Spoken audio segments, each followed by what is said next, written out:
With respect to Baltimore, let me make a couple of points. First, obviously our thoughts continue to be with the family of Freddie Gray. Understandably, they want answers. And DOJ has opened an investigation. It is working with local law enforcement to find out exactly what happened, and I think there should be full transparency and accountability.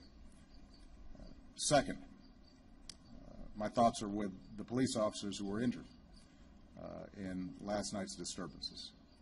It underscores that that's a tough job, and we have to keep that in mind. And my hope is that they can heal and get back to work as soon as possible. Point number 3, there's no excuse for the kind of violence that we saw yesterday. It is counterproductive. When individuals get crowbars and start prying open doors to loot, they're not protesting. They're not making a statement. They're stealing. When they burn down a building, they're committing arson.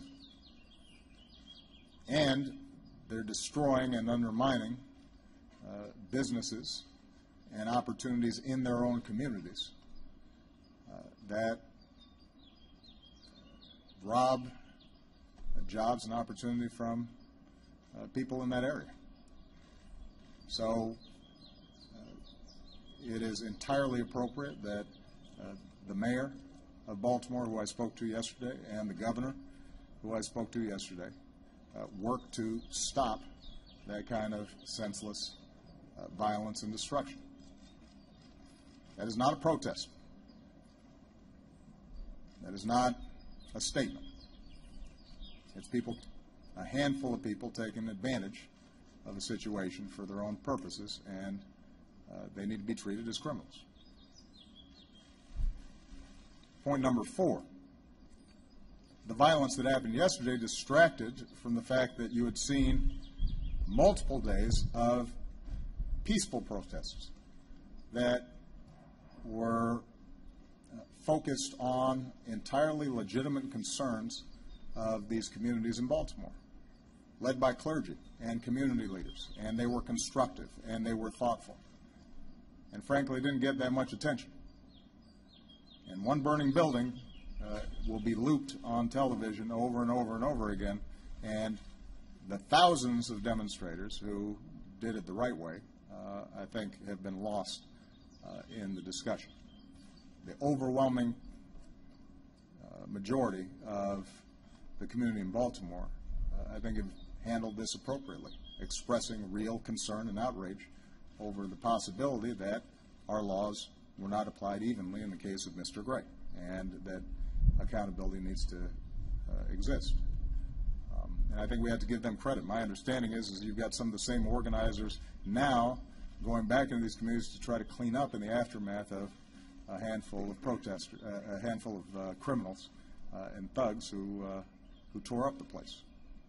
What they were doing, what those community leaders and clergy and others were doing, that is a statement. That's the kind of organizing that needs to take place if we're going to tackle this problem, and they deserve credit for it, and we should be lifting them up. Point number 5, and I've got 6, because this is important. Since Ferguson and the task force that we put together,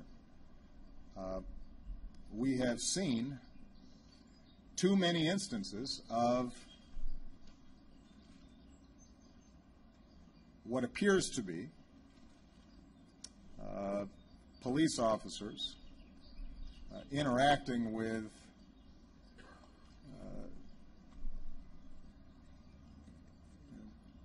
individuals, primarily African American, often poor, in ways that raise troubling questions.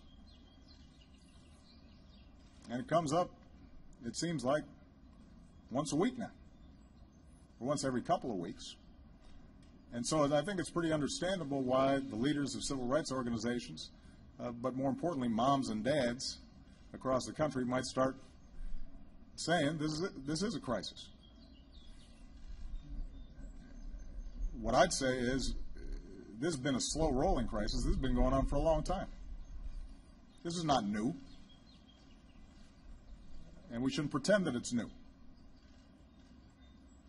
The good news is that perhaps there's some newfound awareness because of social media and video cameras and so forth that there are problems and challenges when it comes to how policing and our laws are applied in certain communities, and we have to pay attention to it and respond. What's also good news is the task force that was made up of law enforcement and community activists that we brought together here in the White House have come up with very constructive, concrete proposals that, if adopted by local communities and by states and by counties, by law enforcement generally, would make a difference. Wouldn't solve every problem, but would make a concrete difference in rebuilding trust and making sure that the overwhelming majority of effective, honest, and fair law enforcement officers, that they're able to do their job better because it will weed out or retrain or put a stop to those handful who may be not doing what they're supposed to be doing. Now, the challenge for us as the federal government is that we don't run these police forces. I can't federalize every police force in the country and force them to retrain. But what I can do is to start working with them collaboratively so that they can begin this process of change themselves. And we, coming out of the task force that we put together, we're now working with local communities. The Department of Justice has just announced a grant program for those jurisdictions that want to purchase body cameras. We are going to be issuing grants for those jurisdictions that are prepared to start trying to implement some of the new training and data collection and other things that can make a difference. And we're going to keep on working with those local jurisdictions so that they can begin to make the changes that are necessary. I think it's going to be important for organizations like the Fraternal Order Police and other police unions and organizations to acknowledge that this is not good for police. We have to own up to the fact that occasionally there are going to be problems here, just as there are in every other occupation. There are some bad politicians who are corrupt. There are folks in the business community or on Wall Street who don't do the right thing. Well, there's some police who aren't doing the right thing. And rather than close ranks, what we've seen is a number of thoughtful police chiefs and commissioners and others recognize they got to get their arms around this thing and work together with the community to solve the problem. And we're committed to facilitating that process. So the heads of our COPS agency that helps with community policing, they're already out in Baltimore. Our head assistant attorney general for the Civil Rights Division is already out in Baltimore. But we're going to be working systematically with every city and jurisdiction around the country to try to help them implement some solutions that we know work. And I'll make my final point. I'm sorry, Mr. Prime Minister, but this is a pretty important issue for us. We can't just leave this to the police. I think there are police departments that have to do some soul searching. I think there's some communities that have to do some soul searching. But I think we as a country have to do some soul searching. This is not new. It's been going on for decades. And without making any excuses for criminal activities that take place in this community, what we also know is that if you have impoverished communities that have been stripped away of opportunity, where children are born into abject poverty, they've got parents often because of substance abuse problems or incarceration or lack of education themselves can't do right by their kids. if it's more likely that those kids end up in jail or dead than that they go to college. In communities where there are no fathers who can provide guidance to young men. Communities where there's no investment and manufacturing has been stripped away. And drugs have flooded the community, and the drug industry ends up being the primary employer for a whole lot of folks. In those environments, if we think that we're just going to send the police to do the dirty work of containing the problems that arise there without, as a nation and as a society, saying what can we do to change those communities, to help lift up those communities and give those kids opportunity, then we're not going to solve this problem. And we'll go through the same cycles of periodic conflicts between the police and communities, and the occasional riots in the streets, and everybody will feign concern until it goes away, and then we go about our business as usual.